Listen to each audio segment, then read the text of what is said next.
नन्हे मुन्ने बच्चे तेरी मुट्ठी में क्या है, मुट्ठी में है तकदीर हमारी। तो बच्चों कैसे हैं आप लोग? तो मेरे प्यारे बच्चों, तो ये राज्य शिक्षा केंद्र भोपाल द्वारा जो आपका अभ्यास प्रश्न पत्र है कक्षा 5 का हिंदी का, मैं आज आपको उसके जो वस्तुनिष्ठ हैं एमसीक्यू उनको हल कराऊंगा। तो आप बड़े ही ध्यान से देखना, क्योंकि जो राज्य शिक्षा केंद्र भोपाल है इसने जो अभ्यास प्रश्न पत्र जारी किया है हिंदी विषय का, तो इसी में से आपका पूरा जो प्रश्न पत्र है वो की सेट होकर आएगा। तो आइए बच्चों हम इसको देखते हैं। तो बच्चों हम देख रहे हैं राज्य शिक्षा केंद्र मध्य प्रदेश भोपाल द्वारा जारी प्रश्न पत्र विषय हिंदी कक्षा 5वीं। तो मेरे प्यारे बच्चों हम देख रहे हैं हिंदी विषय कक्षा 5वीं के जो महत्वपूर्ण वस्तुनिष्ठ प्रश्न हैं। तो आइए बच्चों हम शुरू करते हैं। तो इसमें पहला प्रश्न है, चित्र देखकर सही शब्द पर गोला लगाइए। तो बच्चों ये चित्र बना है, आपको दिख रहा है ये चित्र किस चीज़ का है आपको वो बताना है। आपने चित्र देख लिया, देखिए हम ऑप्शन देखते हैं क्या है, चंद्रमा, गेंद, थाली, दर्पण। तो बच्चों ना तो ये चंद्रमा लग रहा है, आपको क्या चंद्रमा लग रहा है? आप बोलेंगे नहीं सर ये चंद्रमा तो नहीं है। क्या ये गेंद है?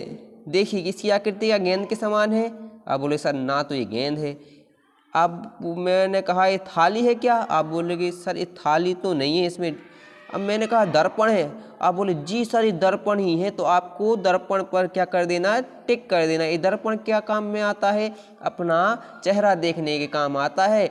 जो अपनी माताएं हैं वो सभी इसी में से देखकर क्या करती हैं, मेकअप करती हैं, श्रृंगार करती हैं। तो अपनी मम्मी से पूछना, मम्मी आप ऐसे ही करती हो क्या? तो वो बोलेंगे हाँ बच्चे सही बोल रहे हैं। तो आइए हम बच्चों दूसरे प्रश्न की ओर आगे बढ़ते हैं। तो अपना दूसरा प्रश्न है बच्चों, आपको ये दिख रहा होगा, ये दौड़ रहा है, कौन सा जानवर है? ये है बच्चों हिरन। अब ये क्या कर रहा है? इसमें देखो जो ऑप्शन दिए हैं इसमें पहला है हिरन चल रहा है क्या? बच्चों बताओ ऐसे कोई चलता है कूदते कूदते? आप बोलेंगे नहीं सर ऐसे नहीं चलता। इसमें जो दूसरा जो ऑप्शन है उसमें क्या है, हिरन घास खा रहे, इधर घास तो दिख ही नहीं रही है, केवल हिरन ही दिख रहा है। यदि हाँ इधर मैं घास बना देता तो मैं बोलता कि हाँ इधर, लेकिन ऐसा है नहीं है। तीसरा ऑप्शन है हिरन दौड़ रहा है, बोले हाँ सर ये हिरन दौड़ रहा है। तो अपन को इसको क्या कर देना है, टिक कर देना है, हिरन क्या कर रहा है, दौड़ रहा है। अब चौथा ऑप्शन भी देख लेते हैं, हिरन खेल रहा है, अकेला तो ही कोई खेलेगा, अकेला थोड़ी खेलेगा हिरन। तो ये क्या कर रहा है, हिरन दौड़ रहा है। तो हम अगला प्रश्न देखते हैं। तो अगले प्रश्न में आपको एक चिड़िया जैसी दिख रही होगी। अब ये चिड़िया क्या है? एक कौआ है क्या? आप बोलोगे सर कौआ तो है नहीं है, कौआ तो काला होता है। ये बगुला है क्या? नहीं ये बगुला भी नहीं है। ये मोर है क्या? ये मोर भी नहीं। ये है गौरैया चिड़िया जो अपने यहाँ चींची चींची करती हुई फिरती है। ये है गौरैया चिड़िया जो अपने यहाँ पर बच्चों चींची करती फिरती है। ना तो ये कौआ है, ना बगुला है, ना मोर है, ये है गौरैया चिड़िया। तो बच्चों ये अपना तीसरा प्रश्न हल होता है। आइए हम बच्चों चौथे प्रश्न की ओर, जो अपना ये दूसरा प्रश्न है, जिन शब्दों में से किसी कार्य की विशेषता का पता चलता है वे क्या कहलाते हैं? तो जो अपना निर्देश है, दिए गए प्रश्नों के सही उत्तर पर गोला लगाइए। तो ये प्रश्न क्रमांक दूसरा है।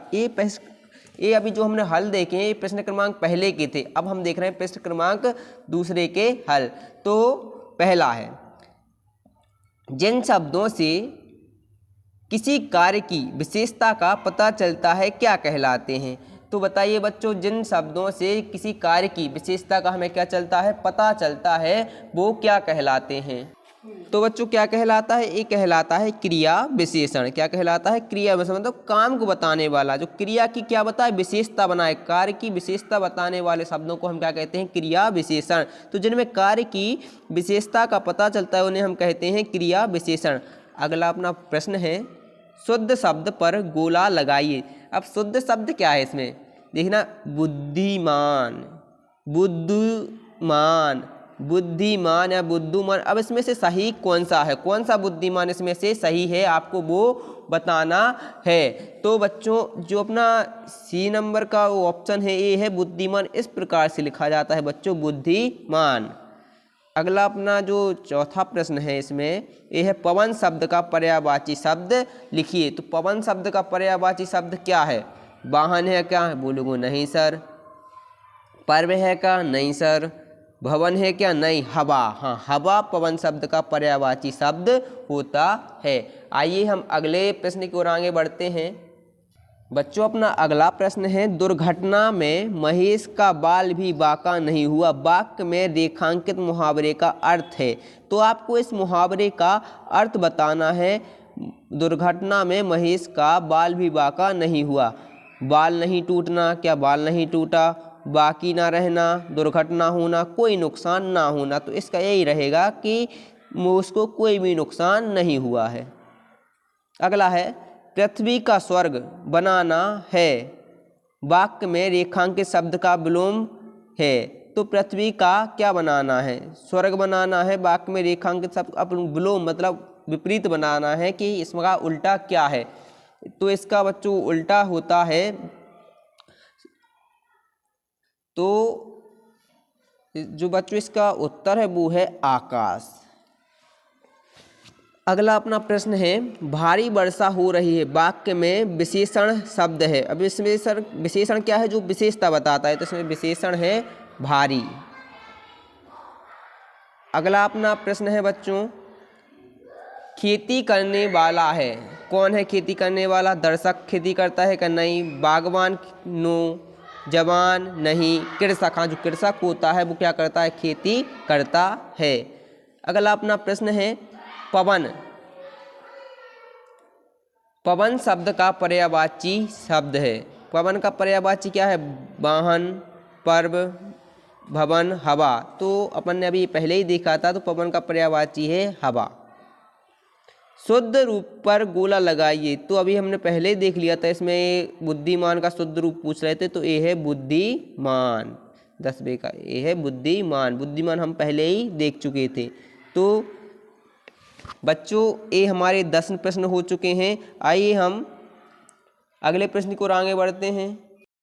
बच्चों अपना अगला प्रश्न है, देखिए ये तो जिन शब्दों से किसी कार्य की विशेषता का पता चलता है कहलाते हैं। क्या कहलाते हैं? हमने बताया कार्य की जब विशेषता का पता चलता है उन्हें हम कहते हैं क्रिया विशेषण। क्या कहते हैं? क्रिया विशेषण। हमारा देश उन्नति कर रहा है वाक्य में रेखांकित शब्द का विलोम बताइए। तो हमारा देश उन्नति कर रहा है तो उन्नति का विलोम होता है अवनति। अगला अपना प्रश्न है नागरिक शब्द में प्रत्यय है नागरिक एक। तो नागरिक में प्रत्यय होता है एक। तो अपन को पता है जो प्रत्यय होते हैं वो पीछे लगते हैं और उपसर्ग कहाँ लगते हैं? वो आगे लगते हैं। अगला अपना प्रश्न है तेज हवा चल रही है। तो वाक्य में विशेषण है। तो क्या है भैया? हवा कैसे चल रही? तेज। तो इसमें विशेषण है तेज। क्या है? तेज। तो हमारे 15 प्रश्न हो चुके हैं। आइए हम अगले प्रश्न की ओर आगे चलते हैं। तो बच्चों अगला जो अपना प्रश्न है इसमें बोल रहे हैं ये कविता को पढ़कर नीचे दिए गए प्रश्नों को सही उत्तर पर गोला लगाइए। तो इसको आपको सही उत्तर बताना है। इसे जो कविता है आसमान पर बादल आते हैं रिमझिम जल बरसाते हैं मंद पवन के झोंके चलते हैं हरे भरे पौधे लहराते हैं बागों में कलियां खिल जाती हैं भंवरे आकर धूल मचाते हैं हम बच्चे भी देख घटाएं निकल घरों से बाहर आते हैं। तो इसमें पहला प्रश्न है रिमझिम जल बरसाते हैं। कौन बरसाते हैं रिमझिम जल? बादल बरसाते हैं बच्चों।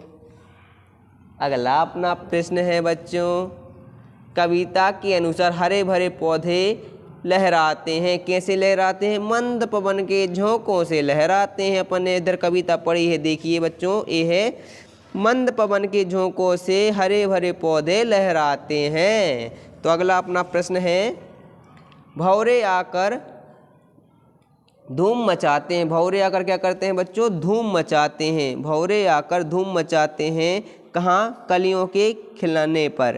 क्या? कलियों के खिलने पर भंवरे आकर क्या मचाते हैं? धूम मचाते हैं। अगला घरों से निकलकर पानी में मस्ती करते हैं। कौन करते हैं? बच्चे करते हैं। आप भी करते होंगे जब पानी आता होगा। अगला अपना प्रश्न है, आसमान में बादल आते हैं कविता में भाव है। किसका भाव है? आसमान में जब बादल आते हैं तो कविता में भाव किसका है? आनंद का भाव है। जब आप खुश हो जाते हैं जब आसमान में बादल आते हैं। बच्चों अपना ए वाली कविता केस के जो अपने जितने भी क्वेश्चन थे वो अपन ने हल कर लिए हैं।